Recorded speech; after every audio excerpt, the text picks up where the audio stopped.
Hello, Internet. Thank you once again for joining me to talk all things vertical drama.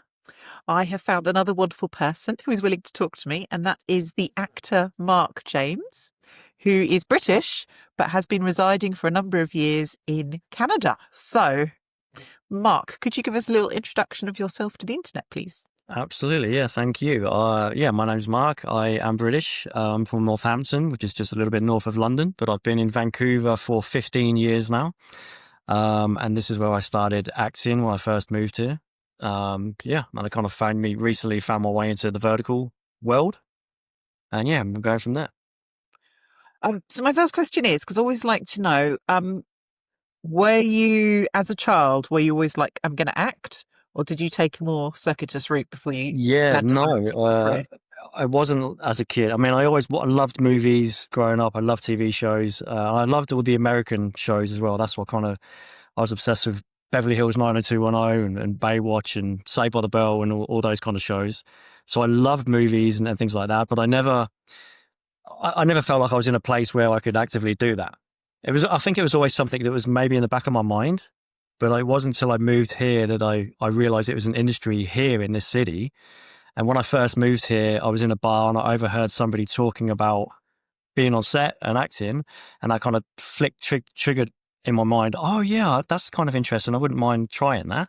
So I just spoke to him and was like, how do you go about doing that? And he just told me, get an agent, blah, blah, blah. So I just emailed lots of different agencies in Vancouver, got a lot of replies, ended up signing with an agent. And then I started off doing some background work. And then just kind of on doing the background work, I was just watching the whole process and watching the actors do their thing. And I'm like, I think I could do that. I'm pretty sure I could do that. And then I started auditioning and getting some roles, and it just kind of built from there. That is amazing. Okay, so the obvious question is, what took you from Northampton to Vancouver? That's a long story. Okay. I mean, What ever What are since I you was, happy to share? yeah, for sure. Yes. I Yeah. mean, when I was a little kid, all I ever wanted to do was travel. That's my whole thing was just, I want to see the world, I just want to see everywhere. When I was 20, I worked on cruise ships as a casino dealer, and I traveled around a lot that way.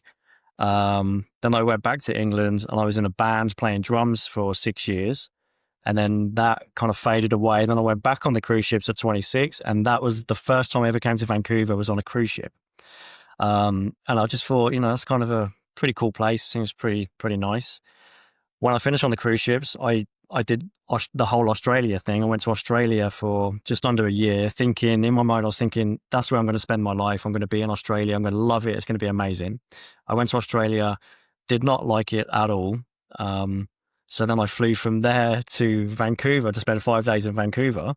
And during that time, people here were just really friendly. People were talking to me in bars. People invited me home for dinner. I was like, wow, this place is amazing. And I went back to England, got a visa, and a year later I moved here for that. Yeah. And have you been in Vancouver ever since? I have been in Vancouver ever since, yeah. 2011, I moved here, yeah. So it totally won your heart. Yeah. So once you start acting and on things, what sort of work was there? Because I'm assuming this is a while ago now. What were the kind of main sort of programs, films, acting jobs that are available? Yeah, so Vancouver, there was a lot of superhero shows. I remember that because I was doing like personal training as well on the side. And then I just remember there being a lot of superhero shows. So everybody was trying to get in shape to have that like superhero look. Smallville was a big one when I first got here. Then we had The 100. Do you remember that show? I was Yes, I loved The 100. Really? I pretty much did every position you could do on that show. I did actor, stand-in, background, double, every single thing going I did on that show.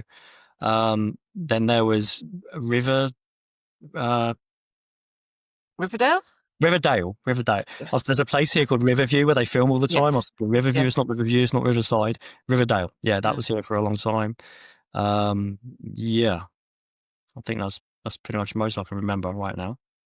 I just think with 100, you don't really get the glam outfits, do you? In 100, there's a No. lot of standing around in mud. It was a lot of that. Yeah, the first season I played a grounder, and there was a lot of just running through the forest, head to toe in camouflage kind of outfits. Yeah, it was a lot. It was a very active role. That's such a good show. Yeah. Okay, so could you maybe do a little bit of a guide for people of kind of obviously things like COVID hitting the industry, and then where verticals now fit in for somewhere that was already an active film base like Vancouver? Yeah. So yeah, I mean, COVID definitely slowed things down for a while, but I think it kind of gave a kick and a boost to the online streaming services. Because that stuff is just, they can pull from old footage, they can make new footage. There's always stuff that you can put online and stream. So that kind of boosted that up. Um, and then, I mean, after COVID, there was a whole writer's strike as well, which slowed everything down. But then since verticals came in, what's it been, a year and a half or something maybe now?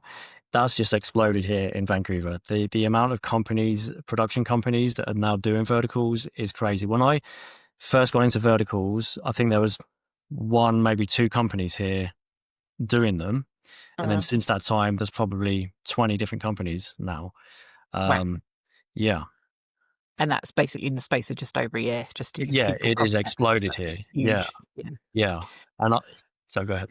So so the question is, first vertical then, kind of what were you told anything? Like how was it? Was it a mobisode? No. Sort of what was So presented to you? yeah. So I didn't know what it was. So I saw an ad on Facebook because I'm in a few actor groups on there, and there's auditions and things that come up. And somebody had posted saying, so sirens going by right now. Somebody had posted a gig and casting and blah, blah, blah. And I noticed in the comments, some people were saying, oh, it's a scam. Don't do it. It's a scam. But the guy replied saying it's not a scam. Anyway, I figured I'm going to write a message and just see. And then I heard from my agent that apparently this same company had been reaching out to agencies trying to get some actors from them. So I said to my agent, okay, you know what I'll do? I'll go and do it and see what it's like and check it out. And then I'll get back to you and let you know if it's legit or if it's sketchy. Yeah. So I get there on set, and it was a supporting role. I was playing a police officer, and the movie, it was called Our Dirty Little Secrets. It was the first one. Yeah. So I get there, and it was all totally legit. It was a good production company, and it was a good experience, and everyone was kind of working hard and quite professional. So I was like, okay, yeah, this is great. So I told my agent, yeah, it's all legit, it's good, and it's actually really good for new actors just trying to get some experience on set and kind of, practice and learn and stay active. So it's great for that. Yeah.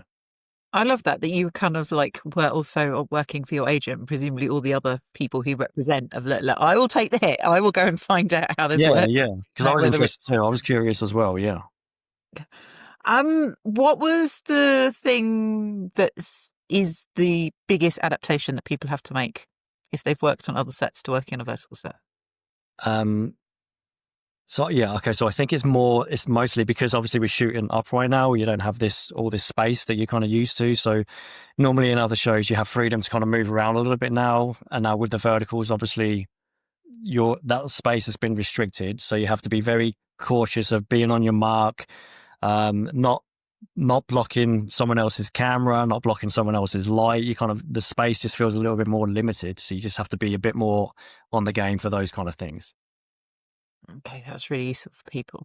So you start off as a policeman. What kind of roles then have you had that you've enjoyed? I know you've had a few. I think you can be good, but you also could be a little bit dastardly. I think it'd be fair to say. Yeah, it's gone from good to bad and all over. Yeah. So the first one was as a police officer, but there's always a twist, right? There's always a twist with the characters. The first one was a police officer who had lost his son when he was younger, but then it turns out his son is still alive, and there's that whole mystery.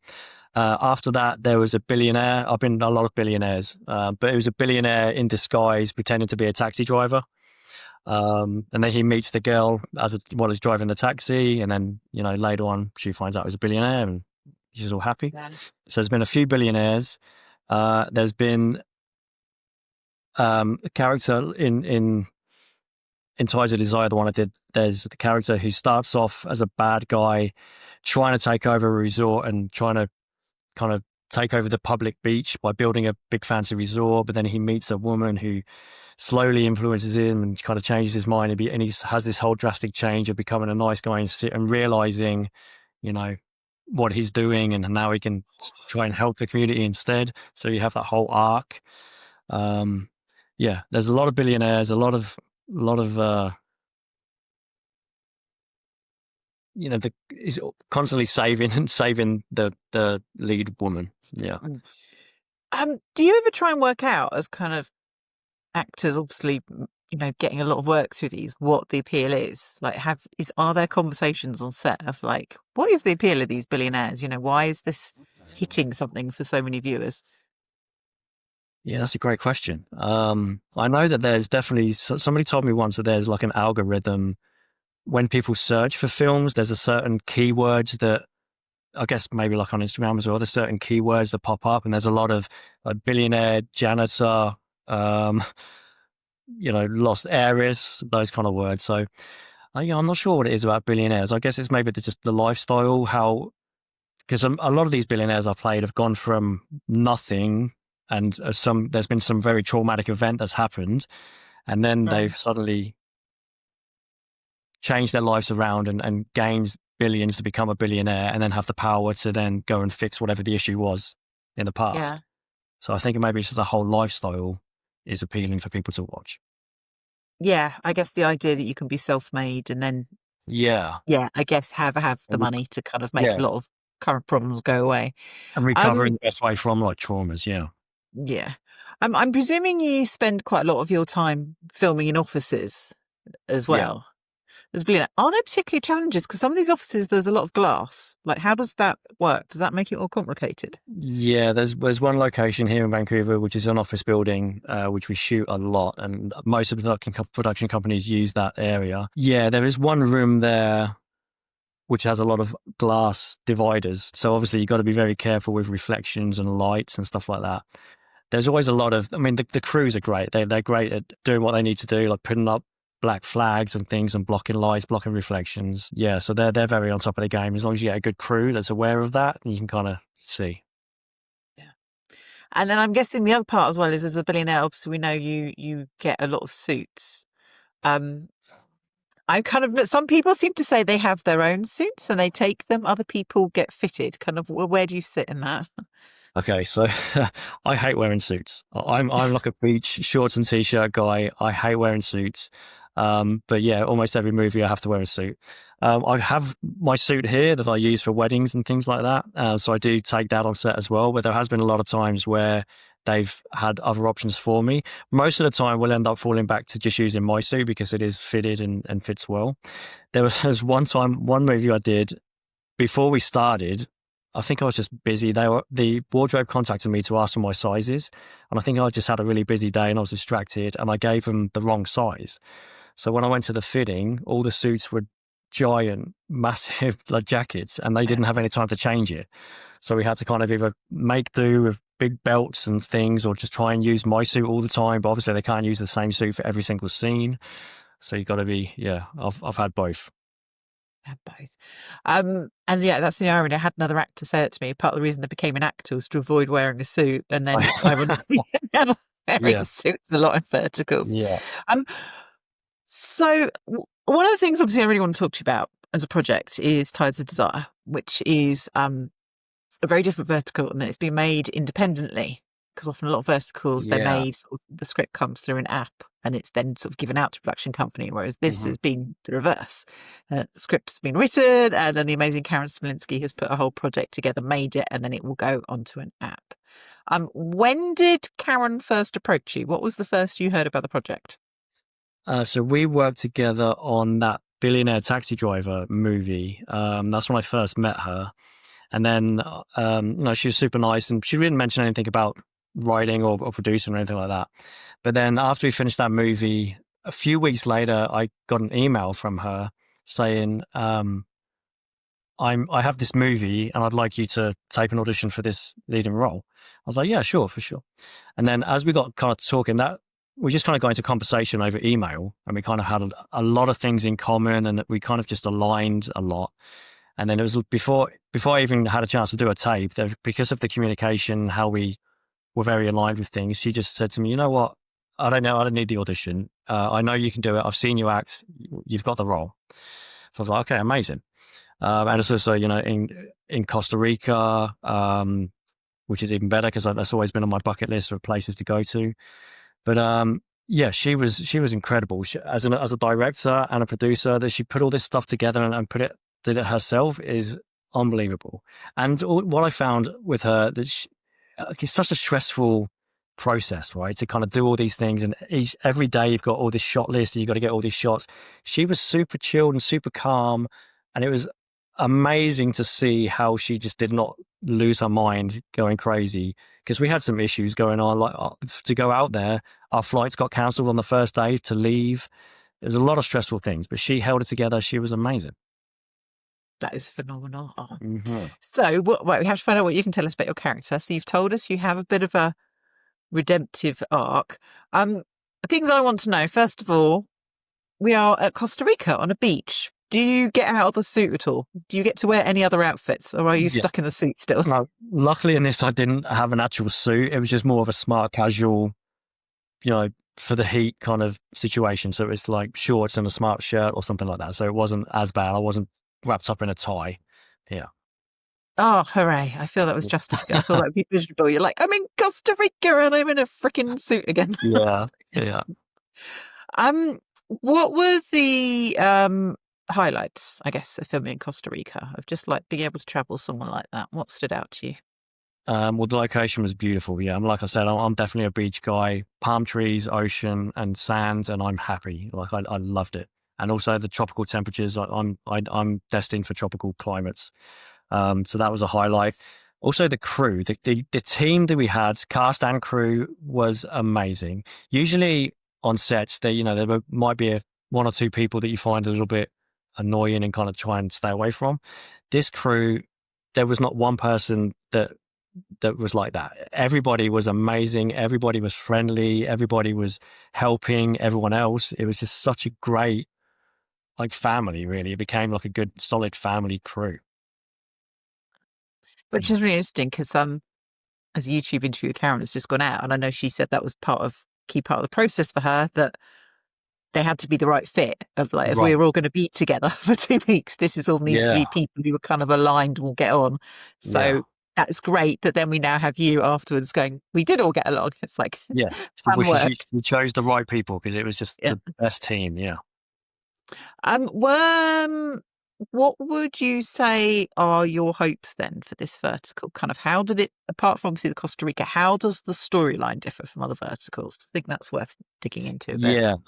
I mean, when we were filming it, you could kind of feel that this was definitely something different, and it felt, there was just a good energy about it too. It felt good. So with this one, instead of just focusing on like one couple and one lead story, this one has three lead stories. So there's a kind of, three things that cross over and intertwine. So there's that, which is different as well. The scenery is beautiful. And then the kind of storylines as well. It's very respectful. I mean, a lot of these verticals now are, I'll put this politically correct, but it's almost the guy saving the woman all the time. Is a lot of typical soap opera verticals, but this one is very, kind of even. Everyone helps each other. You got strong women, strong men, strong girls. So yeah, it's not just the guy saving the girl every time. You got everything going on, which I think is something as fans we all want to see, and also that complexity as well. We can cope with more than one love story. We can cope with multiple characters having, like as happens with your character actually having an arc and not just being one note. Yeah. So my question is, when you've done a project like that, but obviously you're traveling and it's amazing, how do you manage the come down? Because I imagine there's a bit of back to reality now. How do you manage that? I mean, I get that every time I come back from vacation anyway. So yeah, I mean, yeah, it was a great team and a beautiful place to be, but obviously you're still working. We're not there just to have fun. I mean, it was fun, but you're still working every day. You're still putting in the hard work, and in that heat as well. It was super hot. It was hard work. So, I mean, you get a little bit of like, okay, I can breathe. I can relax now because it's done. But then it's just, I mean, for this vertical world, it's just pretty much on to the next. Like, where's my next audition? What's my next project? Let me crack down now and focus on that and get the next one going. Yeah. And so with the scripts that are coming through now, kind of, are you seeing differences in the sort of roles that are coming through? Are there new genres coming through yet? I have noticed this. So I just got back from vacation on Friday, and I've been slammed with auditions already.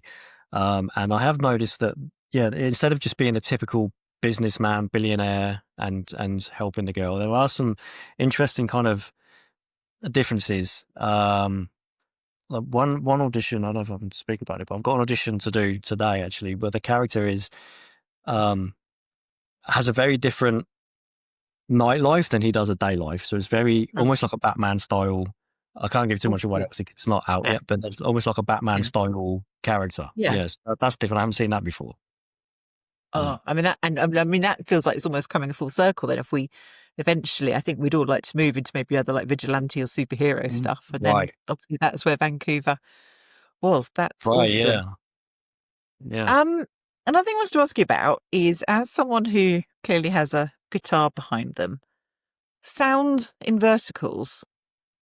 How challenging is it when you're working that fast to get good sound? And kind of, have you got also, is there a future where you're either drumming or playing your guitar in a vertical? Because we'd all love to see that. Well, yeah, possibly. Yeah, I wouldn't say no to any of that. Like maybe a musical band featured vertical would be good. Yeah, I feel the sound is very difficult. I would say. I mean, but those guys are great at what they do. Again, like um, yeah. I mean, I think we try and pick most of the locations we shoot in here are quite out of the way, so there isn't too much issues with exterior sound. But I did do one before I went away. We shot. It was close to the airport, and almost every 5 minutes was just a plane going over, a plane going over. But they I remember the director saying, we're not going to stop for sound. We're just going to keep going. And I assumed, okay, well then they must have the sound guy must have pretty good labs and pretty good way of editing it afterwards. I mean, I'm not too technical on how they do all that stuff, but I just trust that they're going to get it right at the end. Yeah, I mean, they're all pretty good at what they do. Yeah. Oh, that's just really helpful to know. Um, Another thing is, are you tempted to, having seen obviously Karen, what Karen project she pulled together, are you someone who's like, oh, I maybe want to like write or direct, or are you like acting? I'm quite happy with that. What Yeah, can you see yourself doing? I'm pretty set on acting. A lot of my focus goes on that, and I'm trying to kind of get as good as I can and professional as professional as I can with that. I've had ideas here and there for different kind of stories, but I'm not much of a writer. I mean, I write poetry and songs every now and then, but I've tried writing kind of a script, but it's a lot harder than you imagine it to be. Um, yeah, so I've just got a few ideas floating around, but to put them on paper and develop that into a whole script is a whole another story. I love that. You just sell the idea. You're just the pitch man. This, Right. this, Yeah. this. You go Well, and write it now. yeah, exactly. That I could do. Yeah. Yeah. Um, just sort of, as we sort of come to a close, I'm going to ask you about some of your favourite things that you can recommend. But is there someone like, or I guess a role in a vertical film set that you would be like, they're an unsung hero of like, people don't really talk about this, but actually they're kind of crucial to the whole project? Like a character or an actor or. Probably more probably just on set, really. Just like someone who's part of the crew who kind of there's a role that doesn't get talked about, but actually is Oh, pretty okay. important. Oh, yeah, for sure. I mean, the first AD. First AD is the hardest job on set. Like, it's their job to wrangle everybody, keep things going on time. With me on set, I love a professional set. I love it when people are focused and paying attention, and we're getting the work done that needs to be done. I don't like it when people are not focused, not paying attention, wasting time. And with these, you get a lot of kind of sometimes day players and people who are brand new who don't really know what they're doing, haven't put the work in to learn the lines properly. So the Mm. first AD is the one who is like, this is where we're at. This is what we've got to do. This is the time we have. Let's get it done. Let's get it moving. It's the hardest job on set, but without them, there would be no productions. Okay, so keep it on track. So obviously we all know we need to go watch Tides of Desire. What would you say if people who want to watch Mark James in a vertical are the role or two that you would recommend and say, go and watch me in these? These are the ones that are my favourites. Okay, so I did one called Love Again at 40 with a Raven Crew production, which was here, and that was a really good one. I loved the way it looked. It was a bit more dark and gritty rather than the hallmarky kind of look, so I really liked that one. And I'm waiting for one to come out any day now, uh, called Made Married at 50, and that the footage I've seen from it looks really good as well. So I'm looking forward to seeing that one, and that's got some kind of funny-ish different twists in there as well. Yeah, that looks really good. I'm looking forward to that one coming out. Awesome. Right, so we'll watch those. And then just now, more generally, um, as an actor yourself, who are your favourite actors and actresses? Who are the ones you kind of look to and go, I'll watch what they're in. I'll know they'll do a great performance. Okay, that's a tough question as well because there's a lot. Who am I liking recently? Tom Hanks used to be my favourite. Yeah, I mean he's always pretty solid. Joaquin Phoenix is great. There's an actor. I should have looked this up before, so I can't remember his name. Did you ever see the movie Call Me by Your Name? Oh, Timothy yeah. Chalamet was in there, but there was the actor who played Timothy Chalamet's dad in that movie. He is unbelievable. That guy, yeah, anything he's in, I would watch. Presumably, as a bloke, you don't watch verticals. Not generally. No, I mean, it depends. If What? I know people, that are in them, then I'll watch them. So I think this is the crucial question. What would you watch as a vertical? What would make you, as a viewer, actually go, I would watch this? So either is it like you need certain acting talent or certain, is it quite a different genre? Just out You of know, I think interest. just mainly kind of storylines and location maybe. So if there's like a tropical beach vibed film, I would watch that for sure. I really like. I haven't seen any verticals do this yet actually, so I'd really like a medieval style. I would watch that. Maybe a western style. I would watch. Yeah. Yeah. Because I think that's the challenge at the moment. Obviously, we know that the audience is pretty much me, of kind of women sort of between about 30 and 60. And obviously that's the challenge that everyone's got now of like, that's great that we've got that audience, but how do we bring more people in? And I would say Yeah. someone either like my husband, yourself, for the prime example of like, at the moment, you're not naturally going to pick that up. So like what needs to be on that screen for you to go, actually, I would pick that up Yeah. now I and think it's watch just that rather than different something else. genres. Instead of just a typical kind of soap opera style that we've got going on right now, I think Yeah. just different genres, like I said, westerns, medieval style. Yeah. Okay. My hope is give it a year and we'll Yeah. get the gentleman as well. We'll get you hooked. It'll be fine. Hopefully, Um, yeah.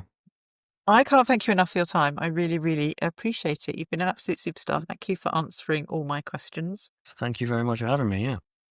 And yeah, just wishing you all the best of luck and keep in touch and tell us of more upcoming projects we can get excited about. I